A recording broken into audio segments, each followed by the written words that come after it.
Some of you in the northern part of the state were without heat for hours during these storms. Reporter Osa Munoz spoke with 3 people who had to deal with these challenges in Cuba.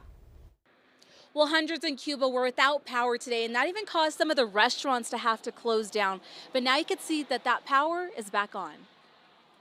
Reports coming from Cuba and Guyana came in as early as 4 a.m.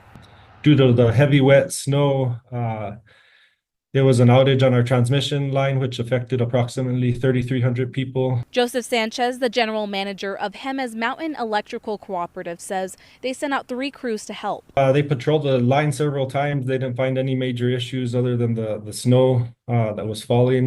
They tried to re-energize it twice, and then after the last patrol, they energized it a 3rd time and it held. 3 guys say they noticed the outage when the heater turned off. We were like, I don't know how we're gonna make it through the night because it gets really cold in the house we're staying at. So I was really hoping that the lights came back, and it did.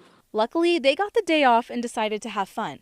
We didn't have phones, no TV. But that made us communicate more without our phones, and we started like playing even in the snow. We were playing snow fight, and we made a snowman. Now, officials say with more winter weather coming, they recommend everyone to have a backup plan in case another power outage happens again. Reporting in Cuba, I'm Melissa Munoz, KWT Action 7 News.